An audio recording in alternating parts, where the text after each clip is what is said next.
Okay, good afternoon, everybody, and welcome to the final session of this particular day of BECon 2017. I'm still Ted Sawyer, I think, and I'm here to introduce Tim Carey, who will discuss a major project that Judson Studios in Los Angeles completed in April of this year, with some help from Bullseye and some others. I'll start by showing some of what happened at Bullseye during the early stages of the project. Then I'll introduce Tim, who will discuss everything from the design of the piece to its execution. Now, this happened to include building a facility in which to make it, and leaves Judson with a studio that may transform their business. So let's go back a little bit in time. This is early February 2015. And the three guys on the right in this image showed up at Bullseye. They were Tim Carey, who you see right here, of Judson Studios, Narcissus Quagliata, and David Judson of Judson Studios, which is a traditional stained glass studio in Los Angeles. And they had come to Bullseye because they had won the commission to complete a stained glass window for the United Methodist Church of the Resurrection in Leawood, which is a suburb of Kansas City, Kansas. It was a big project. How big? Well, it's 3,400 square feet. And to give you a little bit of a sense of how big that is, it's about the size of a basketball court. But why were they at Bullseye? And what was Narcissus doing in the picture? The reality is that Judson Studios weren't quite sure how to realize the piece, but had engaged Narcissus to help. And he believed that it should be done, at least in part, in kiln glass. Even so, he had a lot of questions about how to go about it, and wanted to come to Bullseye to find some of the answers. Now, the cartoon showed that there were plans to break the window up into a series of equally sized panels, and within each panel there would be a significant amount of lead work, meaning thousands of little pieces needing to come together correctly. Almost immediately, before any work began at Bullseye, the question of these lead lines provided a fertile, creative tension. From the kiln forming perspective, the lead lines would be technically unnecessary, since colors could be freely mixed with compatible glasses. Lead lines would also complicate the process significantly, particularly presenting problems with dimensional stability, how things would fit together, which would ultimately result in much more labor. From the stained glass perspective, the lead lines were considered critical for their drawing qualities, the way they would facet the surface of the work overall, and, well, of course, tradition. The church, hold it, that's the wrong religion. The church, after all, expected a stained glass window. Oh yeah, I forgot to mention that there was a documentary film crew in on the action the whole time. And that may or may not have affected the dialogue. When you're having the same conversation for the third time, because you know the cameras weren't in the room the first time and the second time, you think maybe you're doing some things for the camera. But the lead line issue resolved in two ways. One of them was that fewer lead lines would be used, as they were largely unnecessary given the use of compatible glass. But they would still be used, and so we had this question of dimensional stability. Each separate piece would need to be made by firing them in precision-cut voids in fiber paper, essentially using the fiber paper as a mold. Meaning that after they were removed from the fiber paper, the pieces would fit together. Easy peasy, right? Now, though a lot of other questions needed to be answered and other things needed to happen in order for work on the window to move forward, this proof of concept gave the team confidence that not only could the work be executed in kiln forming, but it should be. But all of this is jumping into things somewhere close to the beginning of the story, but not really at the beginning. In the beginning, there was Tim. No.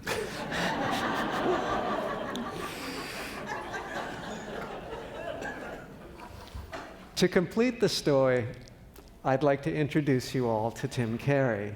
Tim is the creative director of Judson Studios in Los Angeles, which is the oldest family-run stained glass studio in the United States. And that's not quite the right way to say it.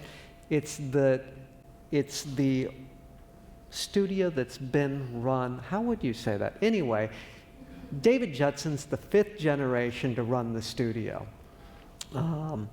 If you've read Tim's biography in your program, you know that he's earned degrees in biochemistry and cell biology from the University of California, San Diego, and a degree in illustration from the Art Center College of Design in Pasadena.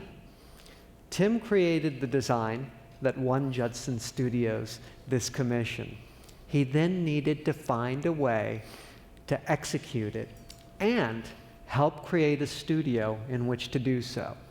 Having made the world's largest stained glass window from kiln-formed glass, Judson now has a studio that is radically expanded and positioned to take on completely different kinds of work than it has historically. Please welcome Tim Carey. Yes, sir.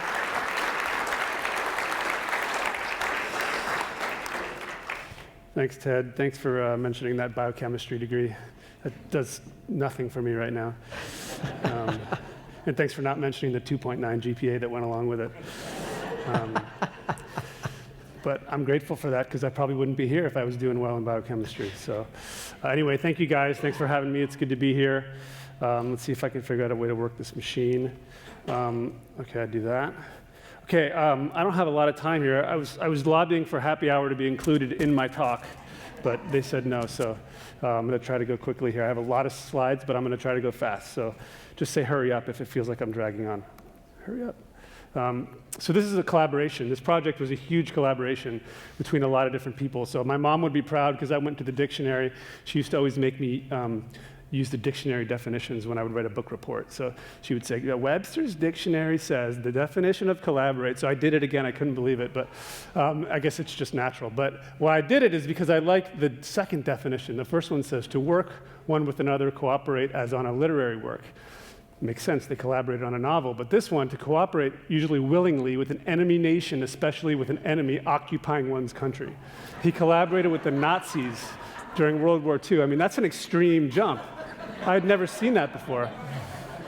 But I loved it from an artist's perspective because I think as artists, sometimes we feel like we have all the answers. So sometimes the collaboration is difficult because everybody feels like they're invading our territory. So this project had a lot of invaders, and it was incredible, and I'll just get started here. So it was a collaboration between an old stained glass studio and a glass maestro, a world-renowned glass company, and the largest Protestant church in the country. So I work at Judson Studios. We are an old stained glass studio founded in 1897. I'm going to quickly give you guys a background of it. David, the current owner of my boss, is 5th generation. The studio, it looks like this today. It's in this nestled area of Highland Park, California. This is what it looked like 100 years ago. These are the founders. It used to be the USC School of Fine Arts and Architecture.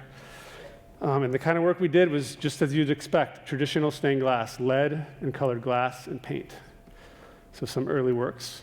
This is a cool project. We worked with a designer named Frederick Wilson, who came out here from Tiffany Studios.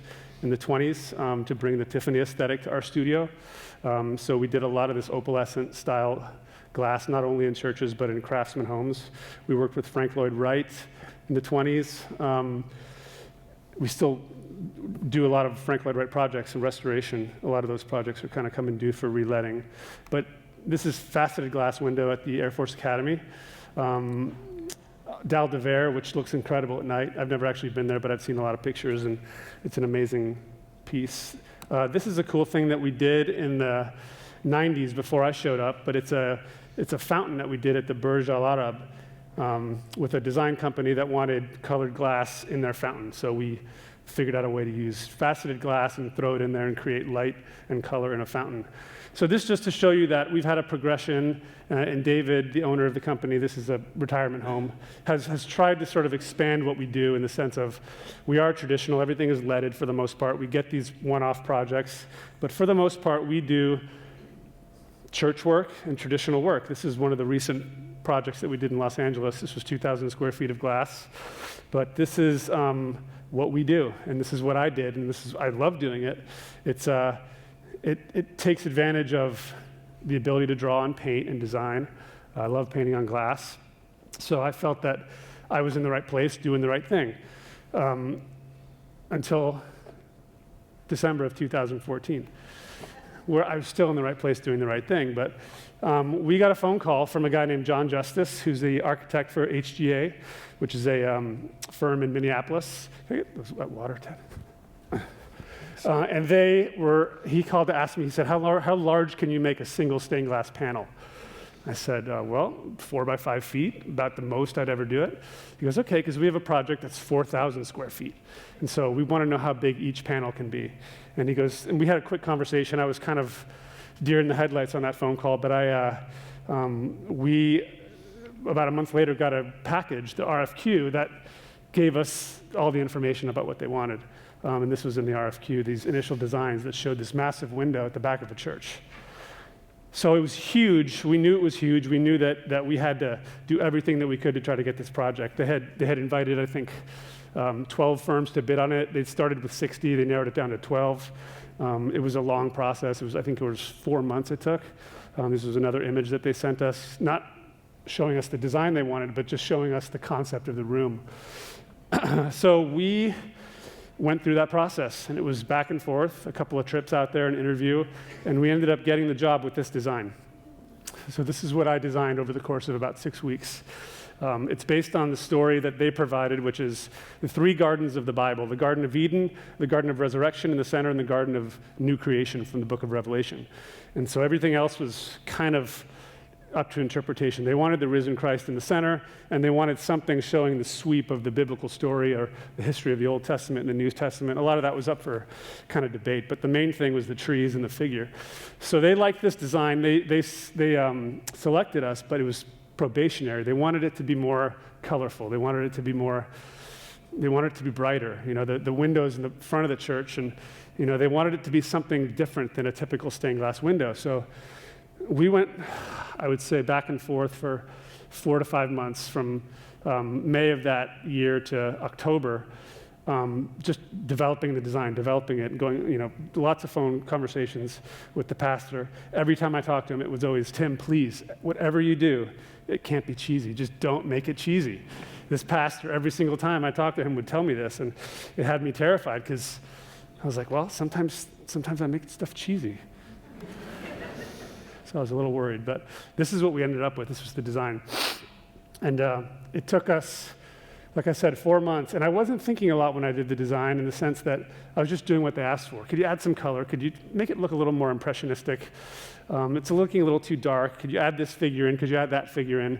And it was all done on the computer in Photoshop. The trees look too natural. Can you make them look a little crazier, a little more abstract? So I was just responding and doing what they asked me to do, not totally thinking that I'd have to figure out a whole new way of making it. But this was the rendering that we showed them. So that was kind of a big deal, but it was straightforward because it was a design process. It was me and the church. So I'm used to that sort of process, especially when you're designing on the computer, add this, subtract, all this stuff. But at some point, you've got to start fabricating the window, or at least figuring it out. And that's where the real collaboration begins. So the unique problem with this window, for me, was its location. It's in the back of the church. We're used to doing stained glass for churches that wrap around the whole building. You have your nave aisle windows, you've got your apse windows, your chancel, your clear stories, all this stuff that creates an environment. So you can, a lot of narrow spaces, but you don't see a window often in the back of a church that's right behind the altar, that's straight up, that's basically a focal point. It's not an environment. At one point, Narcissus says, he goes, the whole building wraps around the window. He said, if we fail, the whole building fails. And he was right. I mean, it was an incredible amount of pressure because everything faces it. So we were pretty nervous. So I made a model. That was the first thing I did of foam core. That was probably one of the hardest things I did on the whole project. These windows and these angles, cutting foam core, and trying to figure this all out in 3 dimensions was challenging. But I wanted to understand the light. I wanted to be able to look through this thing and feel what it looks like with this big space and these small, narrow slits on the sides.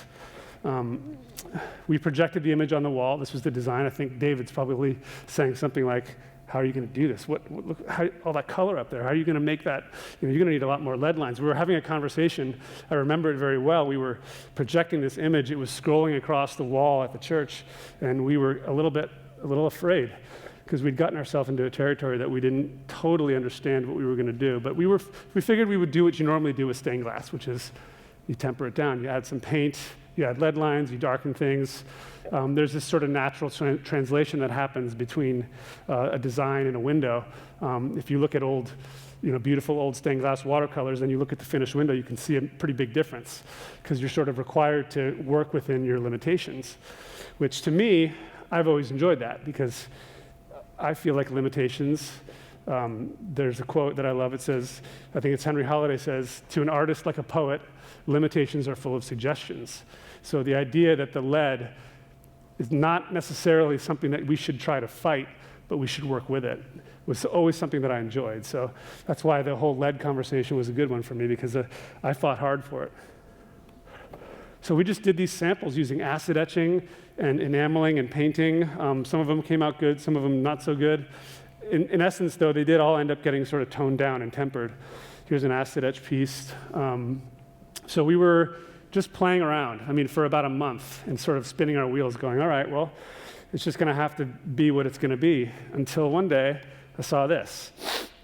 This is, I think it was on a Facebook post or on an advertisement or an email, but this was a Narcissus Quagliata piece. And he was giving a workshop in Denver. I remember the day I saw it, I called up to David's office. I said, there's a workshop in Denver. Narcissus Quagliata is teaching it, and I got to go, because I think this is how we're going to do this window. And he's like, okay, we'll go. Do it. Let's do it. So the next 2 weeks later, whenever it was, I went out there. I had known who he was. I had known that he had done a lot of stuff. We had his book that was passed around. He was this guy, this avant-garde artist. But he was always somebody that I could never imagine that I would have met. And so a couple weeks later, I was in Denver taking his class. And so he was showing us enameling. He was showing us fusing. And to be truthful, I didn't have any real concept of fusing. I had heard of it. I knew about Bullseye. I didn't really like Bullseye glass because as a stained glass artist, I was all, antique glass is everything because it has movement in it, and I don't like glass that's flat. And so I was sort of an antique glass snob, not really knowing that what you can really do with Bullseye glass. So, but to come at it without any frame of reference was exciting because I saw Narcissus doing stuff with the glass in this workshop that was incredible. He's heating it up and melting it, and it's putting the kiln shelf at an angle and pulling out these things that look organic and painterly. And I was incredibly excited going through that process of taking his class. So I made a couple little pieces that kind of got me excited and got me interested in how possibly this could translate into our design. So on the first day of the workshop, I remember he usually tells his students that he wants to spend 10 minutes with them and get a sense of where they are as an artist and give them some advice on their career and on their work. So I made sure to raise my hand and say, could I be first? And that day we sat down and he said, so tell me about your work. I'm like, I'll tell you about my work later, but I just want to show you this. And I gave him an iPad. And I remember he looked at the design on the iPad. This was on there. And I remember him looking at it. He looked at me. He scrolls in. He zooms out and he scrolls back in again. He looks at me and goes, how the hell are you going to do this? I said, well, that's why I'm here. You want to help me? And so he was chuckling, and he's like, let's go have a drink. Tonight, let's get together, let's have a drink. So we went out that night and had martinis and watched Monday Night Football. And I remember very specifically, it was one of those nights, one of those moments in your life where you just go, wow, this is right. This is the right moment, this is the right person, this is the right time. And we're very different, but we were totally engaged in that first conversation. He wanted to know all about this design. He was looking at it throughout dinner, saying, I know what we could do here, I know what we could do here. He's already talking as though he's involved in the project. And I was right there with him. And we talked about art. We talked about his days in the Bay Area in the 60s. Some of my favorite painters of when I was in art school were Diebenkorn and Elmer Bischoff and David Park, these amazing painters from San Francisco. And those were his classmates. Those were his friends. Those were the people that he spent time with. And I was like, this guy and I are very similar in our sensibilities with art. We liked all the same things. It was very romantic, actually. So I convinced him to come to LA, and he came to LA about 3 days later. And he wandered around our studio and met David. And we had a great, day in LA. And I mean, it all happened so quickly. He told us about Bullseye. He said, if we do this, Bullseye will help us. I'm sure of it. And, because he's kind of basically said, we're going to need Bullseye's help. So he kind of gave us the sense that the time that he had spent there, he knew that this was going to be something that was going to connect all of us together. So he wanted to be part of the project. So he signed on, and he told me that however many years ago that Dan and Lonnie had brought him here to bring stained glass and fusing, bring them together. So he says, this is a way for me to kind of make do on that promise 30 years later. So that was sort of how it all started. And then he went back to Mexico. So he's like, I'm on board, but why don't you get started and play around with the material? So I got started and I played around with the material on my own in our studio. I just started goofing around and piling up glass and making sliders. The Narcissus slider that he calls it. He's got to have a trademark for it because it slides down the kiln when you heat it. But it makes the glass very painterly. And so I started playing around. For me, it was hard because I, as a painter, a glass painter, fusing and glass painting are different in the sense that the fusing material is very plastic, it's very static, it's rigid. It's stones and powders and sharp edges. And painting for me is fluid and it's loose and I'm free. So how to merge these things together for me was the challenge. But I knew that it had to start with painting because that's what I am at heart. So I started painting on large sheets of base glass and then piling up scraps of Bullseye and pouring frit on there. And this was the first head that I did. And some stuff happened here in this first piece that I was like, I don't even really know how that happened or why that happened. But I started realizing that this process of using this technique was going to be magical because it was going to release some of the stuff in me that likes to control. It was going to allow me as the artist to partner with the kiln and let nature and gravity take over and heat and create this thing that I don't even know how I would do it on my own, but it's a provoking of something magical. And this is what Narcissus taught in that workshop, is that there's this release that has to happen, and these things that happen, if you understand the material, which I really didn't at this time, but this combination of understanding it and knowing what colors to use and how to use them, and then letting go and just going for it. So another small head that I did at that time, where I really just was piling stuff up and hoping that nature would help me. And so stuff like this happened. And if in this earlier slide I showed you the stained glass version of it, it's so much more luminous in fused glass. This window, we start to envision it at this point, it was going to be luminous. It wasn't going to be a stained glass window that was toned and tempered and somber. It was going to be joyful. It's the risen Christ. It's got to be joyful. So we made these samples over the course of I was on my own. He was back in Mexico, but I was sending him pictures, and we used the model to put the glass up inside.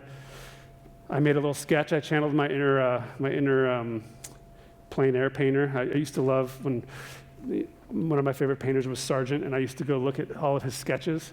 And so I'm like, I want to do a sketch in glass for the window. It came out a little goofy, but there it is. See, there's Jesus in the middle. But it's all Bullseye glass turned into sliders, and we created this helped us create the palette for the window. Okay.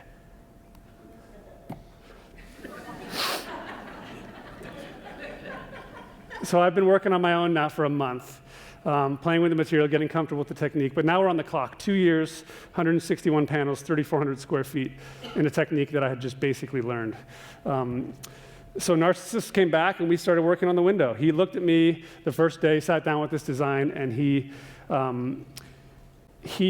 had to make sure. He told me that he wanted a fundamental shift to take place in my brain as a designer.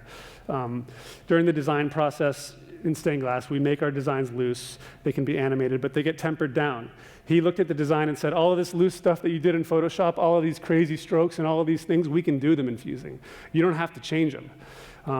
So he wanted me to understand that my marks, my personal input into the window needed to be part of the actual final window, not just changed and sort of tempered down. So he said, with fusing now we can do that. You've got to put your heart into it. You've got to put your artistic ability into it. So he kind of insisted that we maintain and celebrate the spirit in which the design was done. So we went over it with a fine-tooth comb and tried to decide which areas do we want to translate as is, which do we want to interpret, and it just opened up a slew of possibilities. So we're working and testing and doing stuff, and after a few weeks, we're realizing that we're having to call this guy Ted all the time. Narcissus every day, as great as he is with art, his knowledge of technical stuff is conceptual, I would say. So he kept saying, we got to call Ted. We need to talk to Ted. We got to call Ted. So every day, multiple times a day, Ted would guide us on, you should do this. This is what you want to do here. So eventually Narcissus said, screw it, we got to go to Portland, and we got to just go work for a week. Because we'd been asked to do a sample panel for the church of the head of the window of Noah. So that was the head we were working on, and we had to finish a whole panel. We didn't really know how we were going to do it. Technically, we had the ideas artistically, but we couldn't really be sure how we were going to put it all together. So we called Bullseye, and they invited us up, and I checked my phone, and I said, okay, let's go. Let's spend a week in Portland. So we went, and Ted kind of gave you the gist of some of that first meeting, but it was magical. I felt completely, I was blown away by the whole studio, by the facility, by the people, the understanding, by how much I didn't know, how much I had to learn, how much I wanted to learn. And we just had fun. We played around, we made stuff. At some point, though, it got frustrating because this merger of stained glass and fused glass got to be kind of a challenge. Here I am cutting a pattern that you would typically cut for a stained glass window with these pattern shears, and we're trying to make glass and then cut it with patterns to fit the lead lines, and it's not working, and it was very messy. And I remember David came in at one point, he's like, we're fusing the window, why do you have all these cuts in the window? It's less pieces, more fusing, so that's why we're here. So I'm like, okay, we have to figure it out then. So that's where Ted came in with the brilliant idea of using the fiber paper as a dam, explaining that the fiber paper would hold the glass in its shape, and that it would allow us to have a couple extra millimeters so that if the glass expanded, it would rather stick to itself than roll over. And even if we made stuff really thick and it did roll over the edge, it would mark the edge so we'd know where to grind it. It was a breakthrough in the process that I don't think we could have done it without it. And later on, we got lucky because a friend of ours had a laser machine, so we were able to actually not only use the fiber paper for the negative to fire in, but those positive shapes, we were able to use them as patterns for cutting the glass. So see, we would put the glass in there, use as much frit as we wanted to, and then they'd come out kind of rolled over, fitting those shapes. And see, here's the positives. So the positives then are clear glass. So we developed this way of creating a methodology that was great. So it was clear glass, paint on top of it. This was me getting to have fun and be loose and splatter paint, and then lay all the cut glass on top that we had pre-selected in the areas, so our shadows and our lines could be colored, not black. put them in the kiln in the fiber paper, and then we'd have it out. Oh my gosh, 444, okay. So there's the Noah panel. They lowered it from the rafters at the church in this fantastic ceremony that they had, and they raised all the money for the window in 3 weeks. It was a lot of money. It was a lot of money. So another big part of a big chapter in this, I'm going to start going a little faster here, was the space issue. Ted mentioned that we had a small studio. We naively thought we could do this all in the studio, but it got really tight. This is the space. Narcissus doesn't look very happy there, does he? This is me. This is our old flash kiln that you can't fuse in, but it takes up half the downstairs studio. Here's us trying to carry a panel through the studio. And here's our big kiln. And there we are cementing panels outside. Here's a glass shipment, and if you look at the doors in the background, it's a little bit of a challenge. This is not Bullseye glass, but so which way you want to go, through that little door or up the stairs? It's not good. So enter another amazing development, which was this building that I used to ride my bike by every day on my way to work and look at it and go, oh, what could be? That place is beautiful. And then it just stayed vacant for a long time until eventually I was like, Dave, and Narcissus goes, Dave, this building is amazing. It's perfect. It's got natural light. It's huge. It's open. We could have a mezzanine. We could look down on the glass. It would be great. And so he knew somebody who knew somebody. And to make that story go quickly, we ended up with a studio. And so we converted that open space into a pretty state-of-the-art place with 16 light tables, 4 large kilns, and a lot of natural light and custom frit racks and glass racks back there. So this is all happening while we're working on the window at the other space. So it's all kind of crazy, the timeline of this thing. So here we are looking down at some of the first panels that we made, which were all custom to match the light tables. So we could push them all together to see large areas at a time. We were able to climb up to the mezzanine and look down, because a lot of the times when you're doing stained glass, you've got to see the panels before you let them, because after you've glazed them, you don't want to be trying to take them apart again. So it was this was perfect. Here's some of the glass in the window, which was, and this just shows to me the beauty of why this had to be kiln formed. I mean, not only can you see the way the colors work in the garment, but you can feel and see the texture of the glass. So it feels like a garment.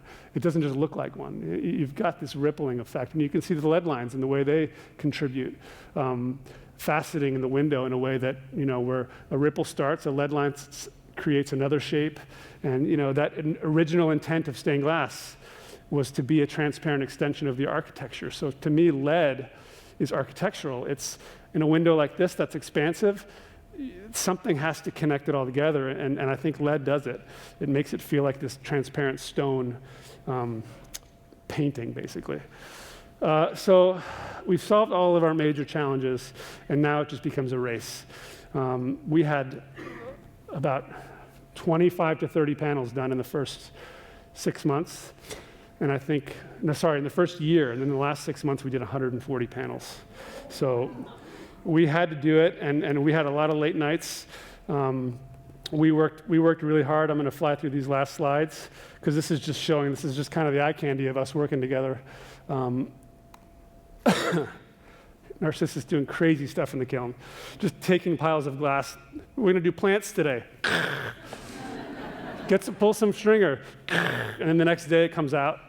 Are these little things he made to be the centers of our flowers, and then they're the centers of our flowers. Place them on there, pour frit around them.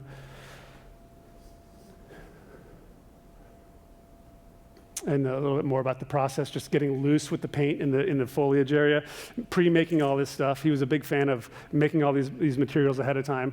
So we were, making these little Christmas tree shapes that then got laid on the painted stuff with some other crazy stuff we made, pouring a ton of frit on it. I mean, I've never worked like this before. It's crazy to think that this is the opposite of everything I've ever done in painting. As a painter, you're used to seeing more and more as you keep finishing the piece. I've never done something where you're burying the painting the whole time.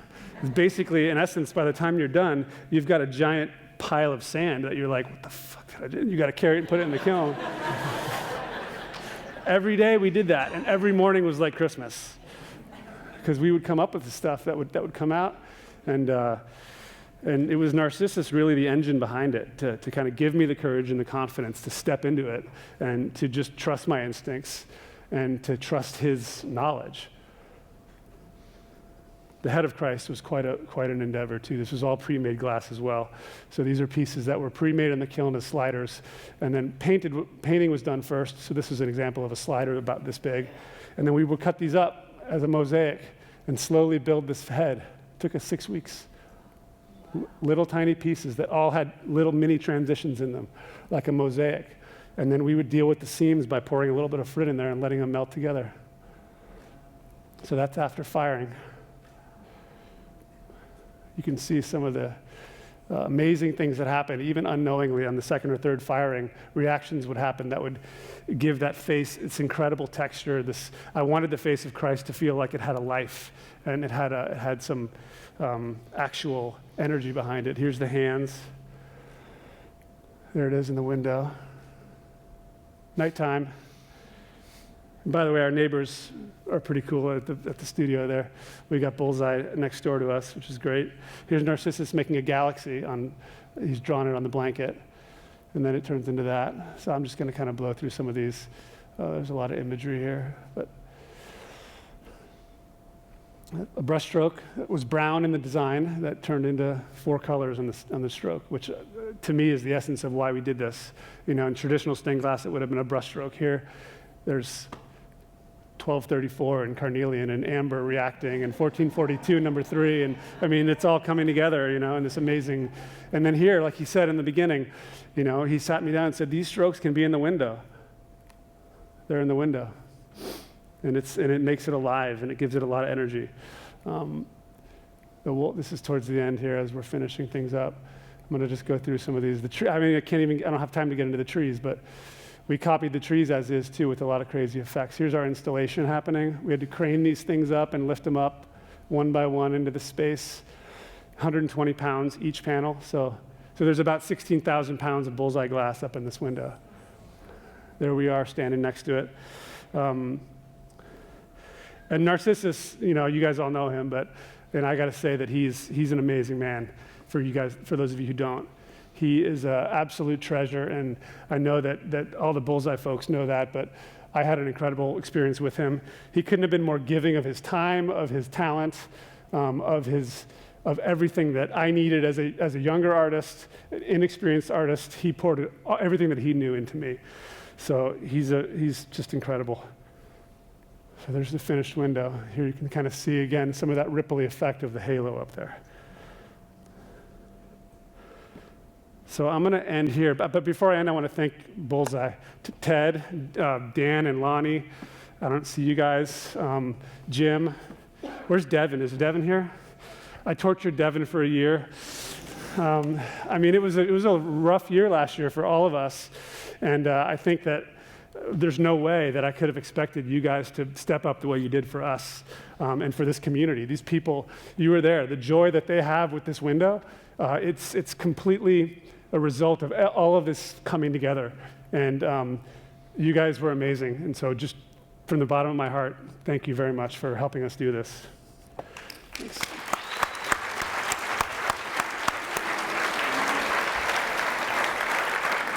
Wow.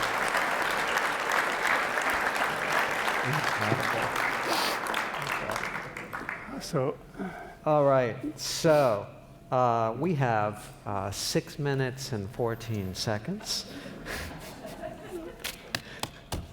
Thank you, Tim. Yeah, that was amazing. Thank you for bringing us all through that. You must be exhausted. Are you exhausted or are you energized? Well, you're asking me now 3 months after we finish, so I'm energized today. But I was exhausted 3 months ago. So what were your biggest concerns going into this project?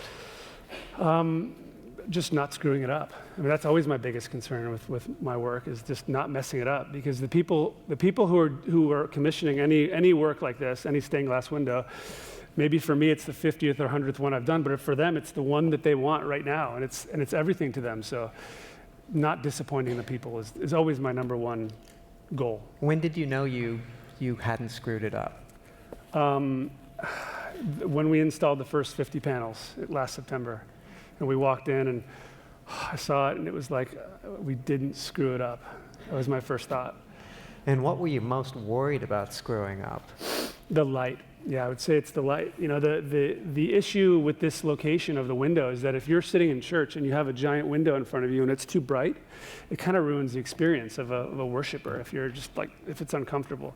So that's why we made the model. That's why we did a lot of tests. That's why we put stuff up, and you know, I didn't show a lot of the process, but we actually put panels up in the windows at the church facing the same direction, which was really helpful.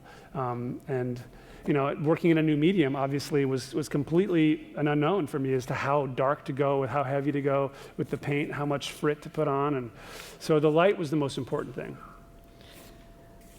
And it's I will tell you that the thing that's incredible about it is that the fused glass, because it's 6 millimeters thick, in some areas, some of this glass goes up to 12 millimeters. Even if there's no paint and there's very little color on it, it holds the light. So even the light areas don't blow out. Yeah. Is there anything Surprising. about the actual panel itself that allows it to do that when it's clear or transparent? The surface of it, or? I think it's the surface. I think it's the fact that we're firing on a kiln shelf that has some texture to it. It's diffusing the light. I mean, there's a curtain wall behind this window that's got big, thick mullions in it that completely disappear. You don't see anything through there. I think it's the thickness of the glass, the bubbles, and the texture. That's my sense. Right. And so you keep referring to this as a new medium. Yeah. You know, working in this way. Yeah. What are the fundamental differences? Like, if this had been done in traditional stained glass, how would it be different than what it is? Well, it would first of all, there'd be a lot more lead. There would be a lot more line work. There'd be a lot more shading. You know, at the edge of a piece of glass, when you want to create a shadow in a face or in a garment, you've got to put paint on there. And what paint essentially does is block the light. The paint does not add color. The only thing in stained glass that adds color is silver stain, which creates a gold. You have enamels, but they're very muddy. They tend to block light as well. So it just would have been darker. There would have been a lot more brown, a lot more black, and it just wouldn't have had that sort of. I mean, the analogy I always use is like going from a Caravaggio to a Van Gogh. That's sort of the feeling that's different. And elaborate on that just a little bit more for people. Well, I love Caravaggio, first of all, so I'm not saying it's going from bad to good. I'm saying it's going from something to something else. Right. And from something that works in some environments, like long, narrow windows that are maybe in the nave aisles, to something that is more appropriate for a large, expansive opening. So, and just to put a finer point on it, maybe aesthetically, Caravaggio, your shadows are They're black. brown and black. black. Yeah. And Van Gogh's shadows are. Any color you want them to be. Right. Good. We've got a couple of really nice questions here from the audience. One of them is a question that I actually have as well, which is the documentary complete? And if it's not, when is the projected completion? Well, actually, I know that they're supposed to come up back here, because I think they want to talk to you guys one more time. Oh, boy. So, yeah, get ready for that, Ted. But it's complete in the sense that, yeah, the major part of the filming is done. But no, they're a ways out. They got to edit it and do all the post-production stuff. So probably the end of this year, it'll be complete. Wow. And how will that be distributed? Is that going to be like... I don't know. Okay. Yeah, I've kind of remained somewhat independent of that. So good for you. What are the structures that are holding the panels together? Traditional? Oh, those are just there's steel verticals that are 2 by 8 feet, 2 by 8 inches that are columns that go up, and then on top of that is an aluminum frame. And the aluminum frame is a custom frame that has these stops that kind of snap in from the back or screw in from the back, so the panels sit forward. There's a lot of steel bar support on the windows, so they're very well supported. And thankfully, to go further on that level, there's no outside exposure to the window. There's an outside curtain wall of clear glass that's about a 1/2 inch thick. This is Tornado Alley, so they were very careful. There's about 20 feet of space behind the window, climate controlled. So there's no pressure differential, there's no temperature differential. So this thing, we've told them, is going to last a long time. How long did you say? 700 years. How? And then it just crumbles. Yeah. Could. We are. Although the only thing that, I mean, unless we didn't anneal things properly. I didn't learn about that till halfway through the project.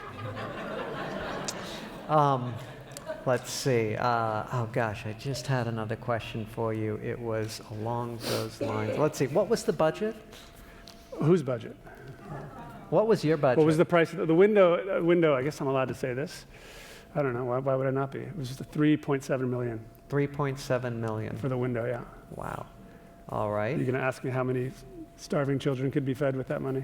Well, I know that We got was asked that a actually a lot. topic of, Oh, yeah. among the congregation. It was. It's always a big deal when churches spend a lot of money on this kind of stuff. But if you guys know these people and if you know this church, it's money well spent in the sense Didn't the that pastor say that essentially the window itself was going to help being a catalyst well, I mean, for them to they, continue to they're, do their they're, work? I mean, even in the last 3 months since the window was installed, their attendance has gone up, their giving has gone up.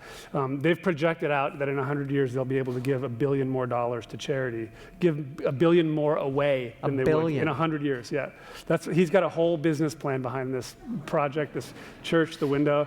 So his thing is that by doing this, we bring people in, we create awareness. It brings money in that we can then give away. And if you see how much they give away, you'd be blown away. They're called the United Methodist Church of the Resurrection.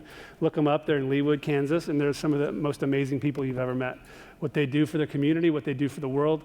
They've got 7 different missions in Africa that they build wells for. They give away so much that, I mean, they could spend $10 million on a window and it still would be a drop in the bucket compared to what they do. So I think look them up, seriously. They're great. All right, fantastic. Well, we are minute and 39 seconds over our time. Thank you again, Tim. You're welcome. Absolutely phenomenal. Thanks, Ted. Phenomenal.